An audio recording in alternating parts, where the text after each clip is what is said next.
I grew up in Bangalore. I grew up in a very happy environment. I had parents who really brought up their children as very normal kids.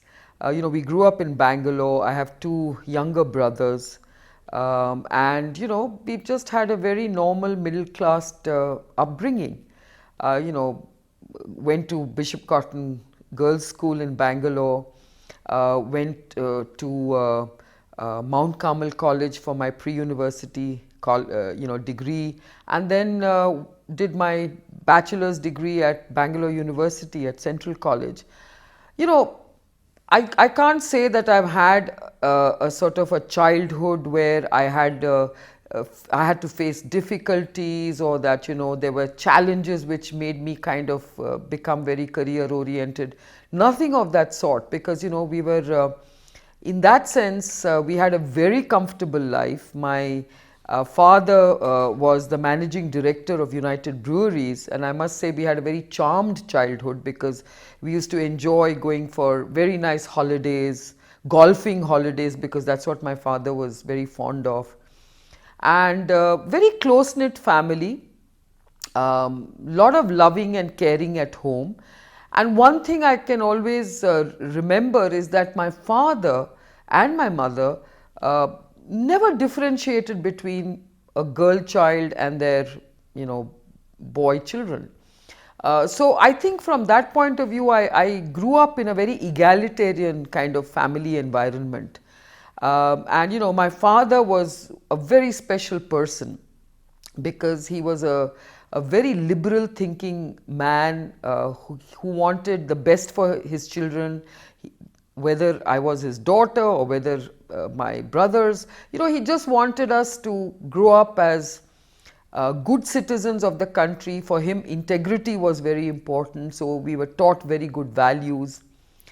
So that's all I can tell you about my growing up days. And I would say that because my father wanted his daughter also to do something with her life, I guess I also grew up feeling that because I was no different to my brothers, I also had to think about doing something with my life that was meaningful. And it was not just about my brothers doing something and pursuing a career, but I also grew up feeling that I also had an opportunity to pursue a career. Very nice, very good to hear. May I ask you if there are youth today in India that may not feel that they have the worth, they may not feel that they're confident enough to progress on this path.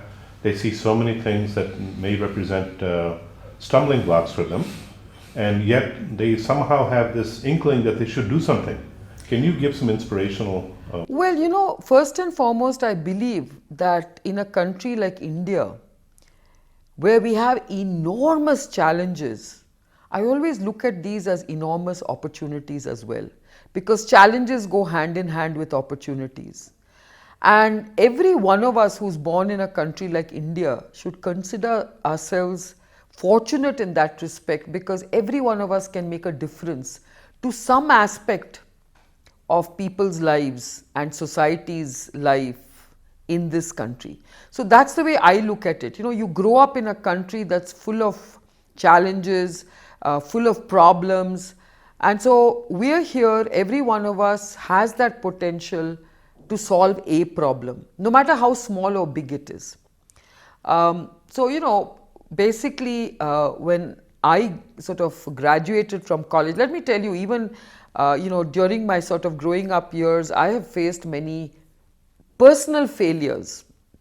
I wanted to get into medical college after my PUC exam, and I didn't make it to medical college. So I thought that was my big failing at that point in time, and that's why I then pursued a degree instead in biology, with the plan that I would actually then reapply for medicine after I finished my degree. But then once I finished my degree, I felt no, I had sort of thought about medicine, and I felt maybe I wasn't quite cut out to do medicine. And I thought maybe I should do something more exciting in my way of looking at things, by saying, let me apply this biological sciences knowledge that I have acquired into something that's applied. something that I can pursue as a career. So that then became very interesting for me. And I said, now what should I be doing? And that's when again my father influenced me, saying, you know, why don't you pursue brewing as a career? Because, you know, it is a good application of your biological knowledge. And it's about fermentation science, it's about microbiology, it's about yeast technology. And it's a very fascinating scientific domain to be in. And that's what really got me to pursue a brewing, career, where I then went to Australia and I qualified as a brew master. And I was all set to kind of pursue a brewing career in India. And you know, since my father felt that was a great career for his daughter, I never thought I would have challenges coming back to India. But again, I faced a number of stumbling blocks, because when I came back to India, I found that India was not ready for a woman brewmaster. And I knew that the Indian brewing industry certainly didn't want to deal with a woman brewmaster. So I had a lot of challenges and problems getting myself a job. And that's when I then said to myself, well, what else can I do? And I actually got myself a job overseas in the brewing industry. But it was a chance encounter with an Irish entrepreneur who had a biotech company in Ireland that got me to start Biocon in India. So that's why I call myself an accidental entrepreneur. And what I would say to young people is, you know, it is not necessary to make up your mind right from the very start or right from the early days, because this is about opportunities. This is about always being open to opportunities that exist. And it's for you to really sort of address those opportunities and address one of them. So I think that's what sort of, to me, life is all about. I think it's wrong for us to tell young people that they should be very clear about their path ahead right from schooling. It's not true, because those are your formative years. And I would really suggest, the one thing I would like to give as a strong message to both school-going children and to college-going kids, that one thing they must have very strongly instill themselves is a spirit of inquiry. Ask questions, be inquisitive, constantly challenge the status quo. Always ask, why is it that things are done this way? Can it not be done differently?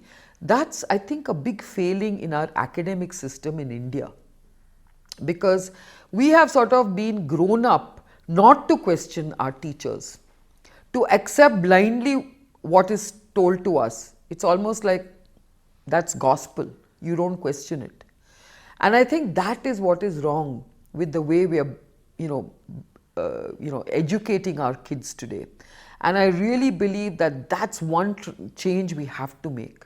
We have to get kids to be inquisitive, to question, to really learn through questioning. Okay? And if we can do that, then this whole culture of innovation can come into being.